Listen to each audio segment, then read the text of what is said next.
कोई स्विच तो बंद हुआ एक और कर्नाटक चुनाव के दौरान इसने सर्वेक्षणकर्ताओं में ये लोग रहे हैं जिनका सर्वेक्षण 100% सफल सही साबित हुआ था। इन्होंने राजस्थान को लेकर के एक सर्वे किया। राजस्थान का सर्वे ये कहता है कि कांग्रेस को 110 से 115 सीटें मिलेंगी, भारतीय जनता पार्टी को 60 से 65 सीटें मिलेंगी और अदर्स को 15 से 20 सीटें मिलेंगी। इसी संस्थान का सर्वे यह भी कहता है कि लगभग 59% जनता अशोक गहलोत को दोबारा मुख्यमंत्री देखना चाहती है। इन्होंने मध्य प्रदेश का भी सर्वे किया। मध्य प्रदेश के इनके सर्वे के अनुसार कांग्रेस को 145 से 150 सीटें मिलेंगी अगर आज चुनाव होता है तो। भारतीय जनता पार्टी को 80 से 85 सीटें मिलेंगी और अदर्स को 2 से 5 सीटें मिलेंगी। ये पॉलिटिकल क्रिटिक का सर्वे है। इसके अलावा इन्होंने तेलंगाना का भी सर्वे किया। तेलंगाना के सर्वे में भारतीय जनता पार्टी बीआरएस और आईएनसी मतलब कांग्रेस के बीच में कड़ा मुकाबला बता रहा है। इनका ये कहना है कि 50 से 55 सीटें मिलेंगी बीआरएस को, कांग्रेस को मिलेगी 35, भारतीय जनता पार्टी को 5 से 10, एमआईएम को 5 से 7, वाईएसआर तेलंगाना पार्टी को 1 से 2। यह स्विच बंद होने वाले ही सर्वेक्षण हैं।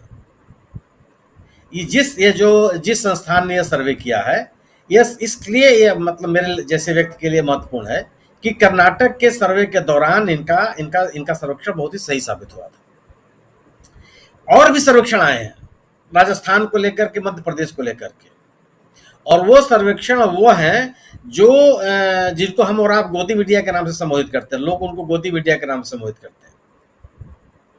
वो भी भारतीय जनता पार्टी के लिए कंफर्टेबल नहीं है। सवाल केवल यही है कि अगर आप जनता के मसलों के साथ नहीं जुड़ेंगे तो जनता आपसे नहीं जुड़ेगी। जनता ने 2014 में आपका इसलिए साथ पकड़ा था कि आपने लोगों को यह आश्वासन दिया कि आप एक नया भारत बनाएंगे।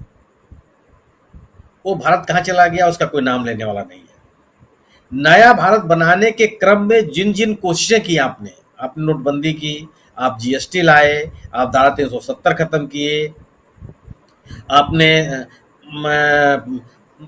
कई आपने पराक्रम दिखला, बैंकों के मर्जर किए, तमाम तरह की आपने बातें की। इन पे आप चर्चा भी करने के लिए तैयार नहीं है। आप ये बताने के लिए रोजगार के अवसर सृजित करेंगे और हर साल 2 करोड़ लोगों को रोजगार देंगे, आप इससे बात करने के लिए तैयार नहीं है। गोया कि अगर आप जनता के मुद्दों की बात नहीं करेंगे तो जनता आपकी बात नहीं करेगी, जनता आपको छोड़ते ही चली जाएगी। हालात यही है और यह लगातार संदेश मिल रहा है, यह लगातार संदेश लोग दे रहे हैं। होगी राजस्थान में अगर यह सर्वेक्षण ये बता रहा है तो आप कल्पना कीजिए कि अगर 59% लोग ये कह रहे हैं कि अशोक गहलोत को दोबारा मुख्यमंत्री बनाया जाए तो किस बात का संकेत है? आपने एक लाभार्थी का एक परसेप्शन क्रिएट करने की कोशिश किया था, इसको भी ध्वस्त कर दिया है राजस्थान की सरकार ने।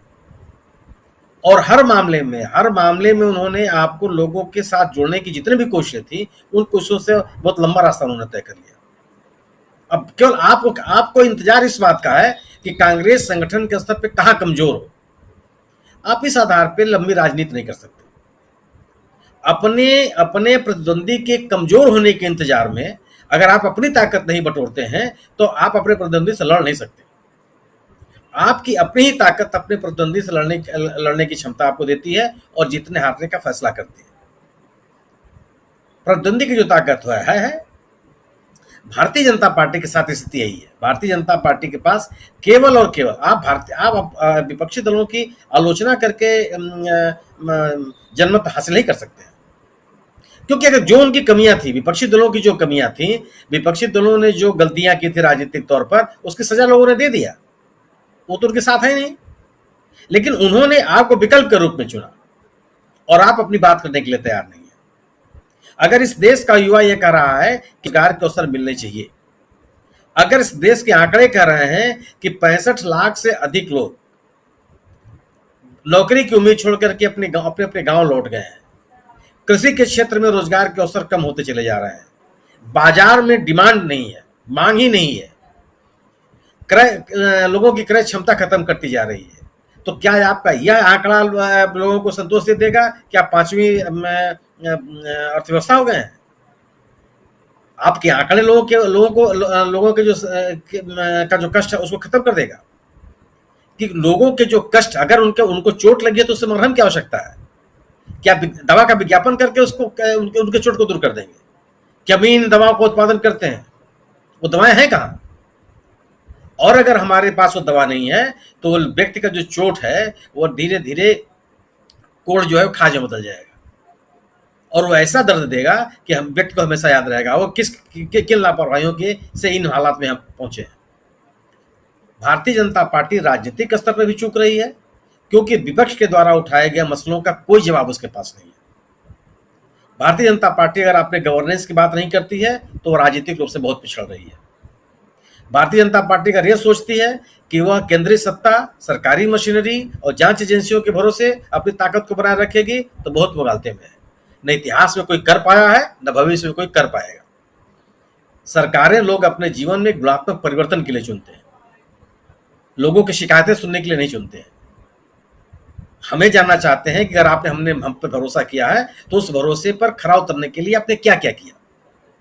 और लोही लगता है कि सरकार इस तरह का विश्वास खोती जा रही है, और लोगों के बीच ये लगातार संदेश आ रहे हैं, चाहे कर्नाटक का चुनाव हो, चाहे वो हिमाचल का चुनाव हो, चाहे वो एनडीएमसी का एमसीडी का चुनाव हो, और चाहे अभी पश्चिम बंगाल में जो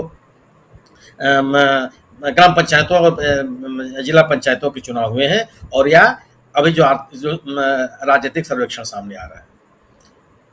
इन चीज़ों का जवाब इस सरकार के पास कुछ नहीं है, और अगर इन चीज़ों का जवाब आपके पास नहीं है तो आप झटके खाने के लिए तैयार रहिए। और यह भी है कि अगर जमुना का स्तर इसी तरह से बढ़ता रहा तो चेतावनी यह है कि निचले क्षेत्र में रहने वाले लोग अपने को बचाने के लिए सुरक्षित स्थानों पर चले जाएं। जी, यमुना का स्तर निचले स्थानों से लोग जो हैं सुरक्षित स्थानों पे जाएं, आप समझ सकते हैं इशारा किधर है। हालांकि इन इशारों के साथ सियासी इशारा जो हमारे साथी सुनील शुक्ला जी दे रहे हैं, लेकिन उसके अलावा ये भी सच्चाई है कि यमुना का जलस्तर बढ़ रहा है। जो लोग किनारे हैं वो सुरक्षित स्थान पर चले जाएं। ये अपील हमारी तरफ से भी है, और ये अपील तो दिल्ली सरकार कर ही रही है। और दिल्ली में बैठी केंद्र की सरकार जो है वो क्या कुछ कर रही है, किस डेंजर जोन में है। हमारे चैनल से जुड़े रहने के लिए यूट्यूब पर टाइप करें DB लाइव, सब्सक्राइब बटन को क्लिक करें और बेल आइकन को दबाना ना भूलें, ताकि खबरें आप तक पहुंचती रहें। देखते रहिए DB लाइव, क्योंकि यहाँ हैं खबरें लगातार।